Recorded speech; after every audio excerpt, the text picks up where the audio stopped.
video we are going to discuss about the buck boost converters. We have already uploaded video on buck converter and boost converters. We have also done basic converter videos, and all those videos have been placed in the power electronics playlist. Okay, so in this video we are going to discuss about buck boost converter. So this converter will give an output voltage which is either greater or lesser than the supply voltage. Okay, so that is why it is called buck boost converter. It is having both the operations. Okay. So next, let us see the circuit diagram of a buck boost converter. So the output voltage of this converter or this regulator can be boost, can be more or less than the input voltage. So both the operations it can perform. So that's why it is called a buck boost converter. So it is named as buck boost regulator or buck boost converter. Okay, this is the circuit diagram. There is a switch. There is a high speed switch here or a fast operating switch. Generally we use transistors. This is the supply voltage. There is a load. There is an inductor. There is a load here, and parallel to the load we have placed a capacitor. The main function of this capacitor is to remove the ripples from the output voltage. Okay, so here these buck boost converters are DC to DC converter. We are going to apply a DC in the input, we will be getting a DC in the output. But even though we are intended or we are interested in receiving DC, there will be some AC components also along with the DC output. So in order to remove or filter out those components, we are using this capacitor filter. Also, there is a freewheeling diode. So this is the circuit diagram of a buck boost converter. Next, we are going to see some basics and some assumptions we make in this circuit. Okay. So one important thing is that we can observe that the output voltage polarity of the buck boost converter is opposite to the input voltage. So the polarity of the output voltage will be opposite. So that is why it is also called as inverting regulator or inverting converter. Okay. That because the output polarity will be opposite to input polarity. And also we have taken some assumptions here. The assumptions are, first one, the components are ideal. Second one, the circuit is operating in a steady state condition. Third one, the inductor current is continuous.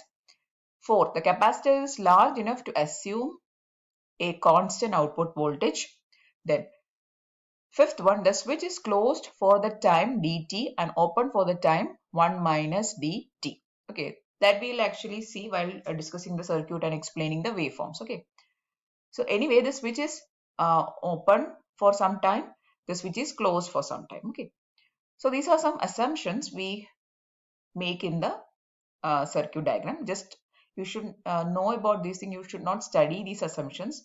Just know that these are some ideal conditions we are taking. Next, there are two modes of operation for a buck boost converter. First, when the switch is in on state. Second, when the switch is in off state. So this is the state when the switch is in on condition. So when the switch is on means there is a closed path formed here in the input side. So this switch, inductor, supply. So this forms a closed path. And there won't be current flowing through the diode. So the diode is reverse bias and it won't be conducting. And in the output section, you can see that there is a capacitor, there is a load. So there are two loops actually formed. One is in this input session, then next one is in the output session. Okay, and the diode will be not conducting. Okay, so during this case, what is happening is the inductor will be getting charged, and this is also the direction of current flow is indicated here, starting from the source through this path through the inductor to the negative. So this is the flow of current, and the inductor is getting charged during this mode 1 or when the switch is in the on state. And here in the output, the capacitor will discharge the charges which are being previously stored. Okay, so that is why there is again a current in the output loop. Okay, so that is the case happening here in the mode 1. Let us see.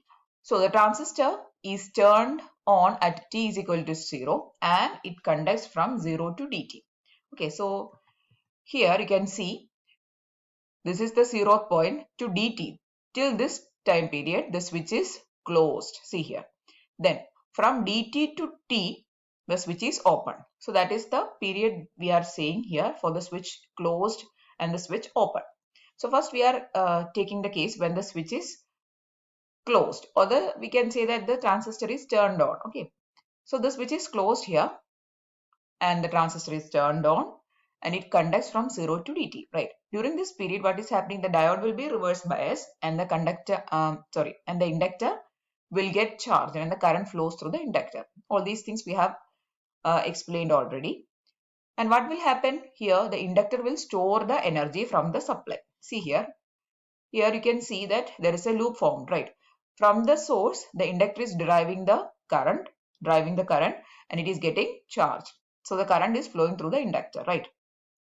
And in the mode 1, what happens? The capacitor discharges the energy stored in it previously, and hence there is a current in the load section also. Okay, there is actually no current flow from the source to the load, but due to the discharging of the capacitor, there is a current in the output side or in the load side also. Okay, so all these things are happening in the mode 1. Next, in the mode 2, now the switch is open, so there is a open circuit here. Okay, now what happens here is, here now the supply is actually getting disconnected from the load side. Okay, and here earlier the inductor has charged, right? But here the inductor will start to discharge. Okay, so the inductor will start to discharge and also the polarity has reversed. I'll show you. See here, this in the first case the polarity is positive, negative. In this case, the polarity is negative, positive. So the polarity is reversed and also the inductor will discharge. And there is a voltage coming across the inductor, which is L di by dt. And that will be coming across the load also. Okay.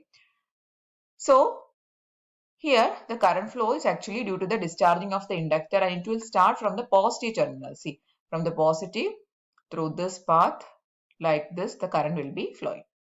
Here the current is also flowing through the capacitor, and in this case the diode will be conducting. Clearly you can see that the current is flowing through the diode and the freewheeling diode will be conducting in this case. So this is the path of current. See here, this is the path of current. Okay. Now what happens in mode 2 is, in mode 2 the switch is open. The inductor has built a voltage L di by dt with the polarity as shown in the equivalent circuit. Okay. Now what happens is that the voltage forward biases diode and it will start to conduct. And also the inductor is applying current to the load and the capacitor is also getting charged with the inductor. And eventually what happens is inductor current decreases. Okay. So all these things are happening here. So let us quickly see what is mode 1 and mode 2. So this is the mode 1. Here the switch is closed.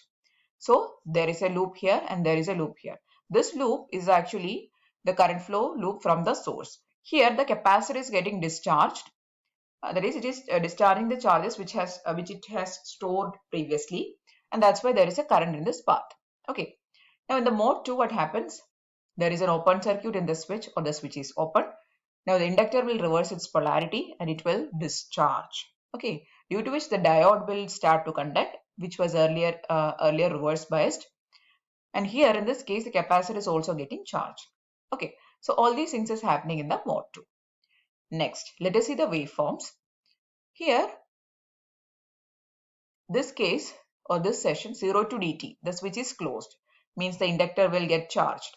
When the switch is open, it is discharging. We have clearly seen closed means this is mode 1, this is mode 2.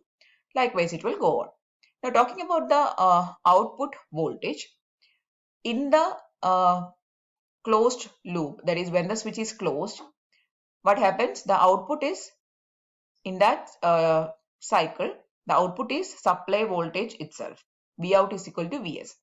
But when the switch is open, the inductor voltage is applying, or coming across the Vout, and it is in the opposite polarity. So likewise it will go on. Now next let us see the current across the diode. So the current is only conducting when the switch is open. See here, when the switch is closed, see in the session of the diode you can see an open circuit, so it is not conducting. When the switch is when the switch is open, this diode is present, means it is conducting. Okay, I'll explain once again. When the switch is closed, the diode is not conducting. So there is no current flowing through the diode. When the switch is open, the diode will conduct. Okay, now let us see the diagram of the diode current. See, when the switch is closed, there is no current. When the switch is open, whatever current is flowing through the inductor, the same current will flow through the diode also. Here also, when the switch is closed, no current. When it is conducting, that is when the diode is conducting, and when the switch is open, it will conduct. Next, last waveform is actually the waveform of the capacitor. You can see here, when the switch is closed, actually see, let us see the diagram once again. So when the switch is closed, this is the diagram, right? Here, what is happening? The current across the capacitor or current given by the capacitor is actually, it is discharging the charge which it has previously stored in it. Okay, so here you can see in the waveforms, see here when the switch is closed, you can see there is a delta Q, means it is indicating that this is now discharging the charges which it has previously stored. So that's why this delta Q. Now when the switch is opened, the current will be same as that of the diode current. Likewise it will go on. Okay, so this is the waveforms of the buck boost converter. At least you should be knowing the cases for the diode current, then the inductor current and the output voltage. Okay. Now the capacitor, as I've told, the importance of the capacitor is to filter out the AC components or ripples that will come in the output. Okay. So this is the waveforms. Now let us see the equation for average output voltage. Vout is equal to minus Vs into d by 1 minus d. Now Vs is the supply voltage and d is the duty cycle. Now let us see the case. When d is greater than 0.5, the output voltage will be larger than the input voltage. Means it will be performing as boost converter.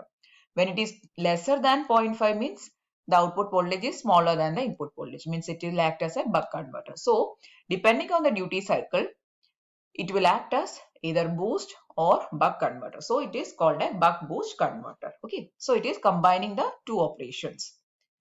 Next, let us see the advantages and applications. The main advantage of buck boost converter is that it can be achieved, there is both operations, that is boosting and step down, there is step up and step down of the voltage level is achieved. Okay, so that is one main advantage. Also, it is having high efficiency and short circuit protection can be implemented.